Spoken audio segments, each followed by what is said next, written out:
What's up guys, it's Tommy here, and Liverpool have managed to grind out a 2-1 victory against Wolves. It wasn't a vintage, classic, beautiful Liverpool game, but at this stage of the season, with Liverpool having 5 Premier League games in 15 days, the result is the most important thing, and Liverpool are back to 7 points clear against Arsenal, and we could put huge pressure on Arsenal if we win against Aston Villa, and then Arsenal will be 10 points behind Liverpool and when they play West Ham United. But Liverpool didn't have a shot on target, or even any shot in the second half, apart from that Mo Salah brilliant, beautiful goal, which was disallowed for a marginal offside. But this is a new record since the Premier League statistics began in 2003. Tracking the statistics, Liverpool never had a game of like a half of football where we didn't have a single shot in the Premier League. And it's so weird because Liverpool broke a record in the first half, because this was 17 consecutive home games where Liverpool scored at least 2 goals. And that's a brilliant record, which shows that Liverpool have been absolutely brilliant going forward. But it looked like the second half something broke. Liverpool kept giving the ball away. How do you see the performance, and how do you see the title race unfolding? At the moment, Arsenal are also winning and grinding out results, even though they don't have a proper attacking front line. But they still have some dangerous players, and Mikel Merino came on and scored 2 goals as a substitute midfielder who played striker in his for the first time in his life. Liverpool actually started the game pretty well. Luis Diaz scored a very welcome goal. He has been very quiet this year, since the turn of the year, since January the 1st. Luis Diaz hasn't scored up until today, and it was a Mo Salah pass inside, which was, I think, intended for Jota, and the defender tries to clear it, he slices it, and Diaz just stomachs it or chests it past the goalkeeper into the open goal. It was a really, really good finish. I'm not sure if Diaz wanted to take a first touch or whether he wanted to score, but when you are on such a long goal drought that Luis Diaz has been on, any goal is a very welcome. And after that, you could see that Luis Diaz was back to his best. He made some really, really good runs, and Mo Salah also scored a brilliant penalty after a terrible mistake by the Wolves defender. He fails to clear the ball, and Diaz nips in ahead of the goalkeeper. Classic penalty situation where he goes past the goalkeeper and the goalkeeper cleans him out instead of taking the ball, and Salah ruthlessly slots the penalty home into the middle of the goal, roof of the net. 2-0 at halftime, Liverpool were cruising, and Liverpool should have and probably could have scored more goals. And Jota, actually in the second half, I thought he won the penalty, because in normal time it looked like a penalty, because Jota takes the ball around the defender, and the defender, it looked like, clatters him, but on the replay it showed that there was very minimal contact. Basically Jota dived, we have to call it what it is, instead of staying on his feet and scoring. And if Liverpool hadn't won today, that moment would have come back and haunted Liverpool. I think what happened is Jota anticipated that the defender would clean him out, so he already started falling. If he just waited for half a second, he could have stayed on his feet and slotted it home, because he was already past the defender, one-on-one with the goalkeeper. And the referee actually gave a penalty as well, so in normal time it looked like a penalty, but VAR called him over and disallowed the penalty, or cancelled the penalty.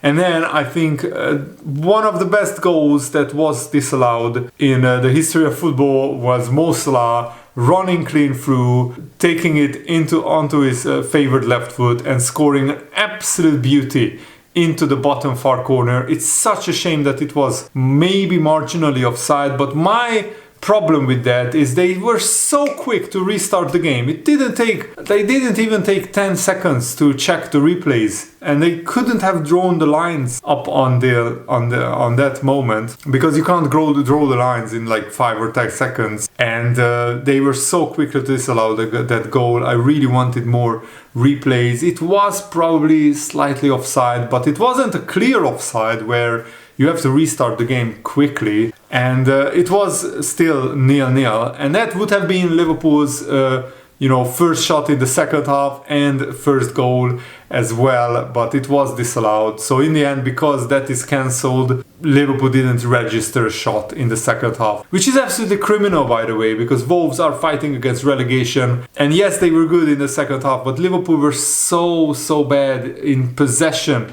We kept giving the ball away, and even Arne Slot tried to change things. Trent Alexander-Arnold tried so many Hollywood passes again, and he misplaced so many passes. And Trent Alexander-Arnold's demeanor and body language shows a guy who is off to Real Madrid. They didn't announce it yet, so there is still a slight hope or slight chance that Trent Alexander-Arnold could stay. He doesn't look like a player who is staying. Salah and Van Dijk definitely are playing like players who are staying at Liverpool. Trent Alexander-Arnold doesn't look like. And also, it doesn't look like he's, enjoying playing in this Liverpool team. He's lacking intensity, he's lacking desire.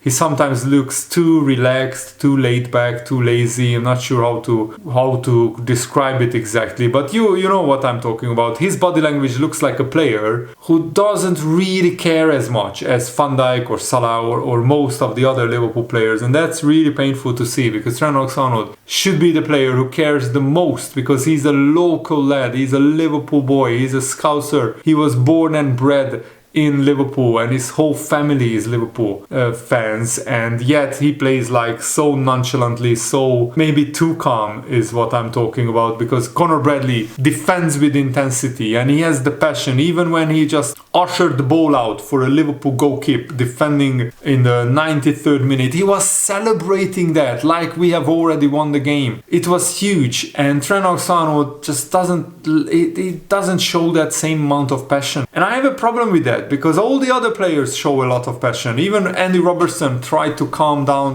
the crowd at the end of the game, because you could see after Wolves scored that the whole Anfield got nervous. And that seeps onto the pitch, because the players sense the crowd is nervous, and that in turn that makes them nervous as well, which is a problem, because Liverpool played like a team who could lose everything and not gain everything in this second half. Liverpool looked like a team who were very nervous, very anxious to see out the game. And of course, when you are 2-0 up against a relegation threatened side at half-time, you have to win the game in a title race. And Liverpool were under immense pressure, especially after going out of the FA Cup in a terrible the game and then drawing in the last second against Everton. Had Liverpool not won this game and gave away a 2-0 lead, that would have been devastating for the confidence, for the momentum. But thankfully Liverpool held on to the game, and Alisson made some crucial saves. Alisson looked like he got injured at one point in the second half, but he received treatment and he could stay on, and hopefully he will be available for the Aston Villa and Man City games, because Aston Villa, they are both incredibly tough games, and Alisson is a world-class goalkeeper. And again in the second half he made crucial saves. By the way, the Matheus Cunha goal came after Liverpool yet again gave the ball away, and this time it was McAllister, who normally is so assured, so good with his passing, and otherwise he was brilliant, but in that instance he gives the ball away. The most balls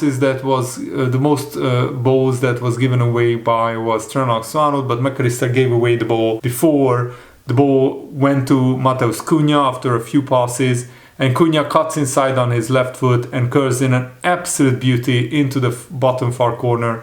No chance for Alisson. Gravenberch looks like a player who needs a rest, because Curtis Jones got a red card after defending, the Liverpool fans at the end of the Merseyside derby. He couldn't come on today. Endo came on, and I felt Endo was absolutely sensational. I thought maybe bringing on Endo in the second half in the Merseyside derby would have helped Liverpool probably defend the lead, and because Endo is such a warrior and he's breaking up plays so well. He can sense danger, and he's a brilliant fighting ninja warrior, and he's like the new James Milner in the Liverpool team. And the way that he was celebrated by the other Liverpool players, I absolutely loved that. Conor Bradley coming on also had a great game. Jota, I felt wasn't back to his best, but he just came back from another injury, so I wouldn't be too harsh on Jota. He needed the minutes. Darwin Núñez didn't really get a lot of service in the second half because Liverpool's passing was just so disjointed and so lackluster, so all over the pace. The most important thing is Liverpool are still 7 points clear, top of the league, with a 7-goal better goal difference than Arsenal. We also have a 7-point lead with the same amount of games played, and as I said, we play Aston Villa on Wednesday and Arsenal play West Ham on the Saturday, so we could go 10 points clear before Arsenal play their next game, and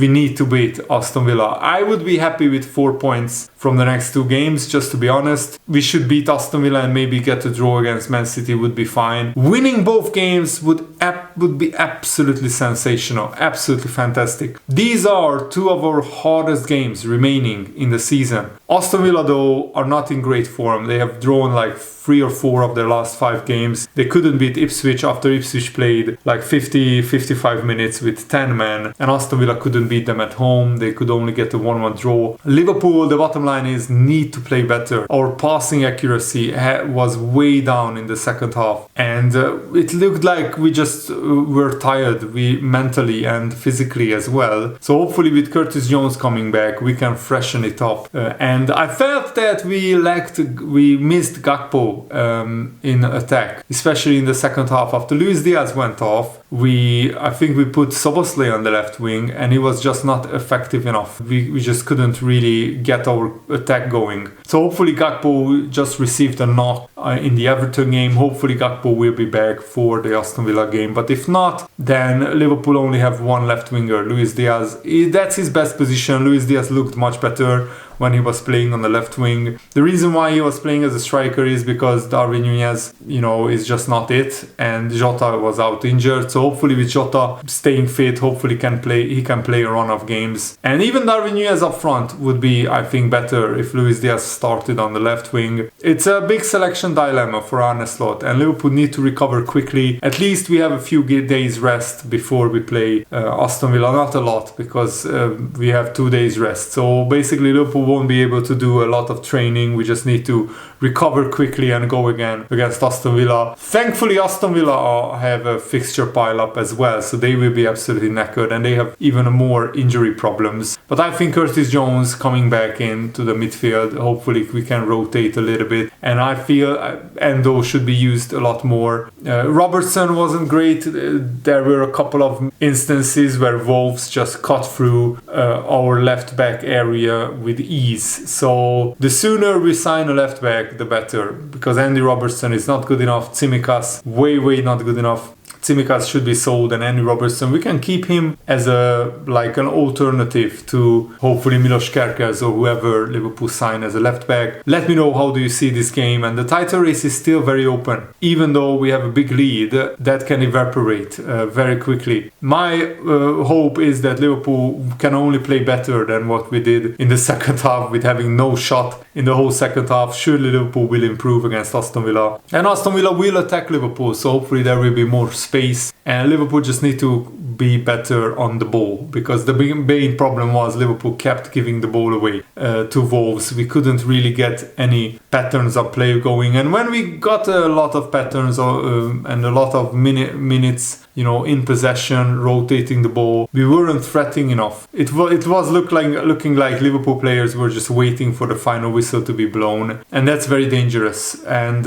hopefully Liverpool can recover and be better physically in the Aston Villa game, because we looked like a tired team, and that's expected. Having to play 2 games every week, it's very grueling, or shall I say 3 games every week. So let me know, what do you think about the game, the performances of the players? Are you concerned about the title race, or are you not? Leave your thoughts down below. Thanks for watching. Have a nice day. See you later, guys. Goodbye.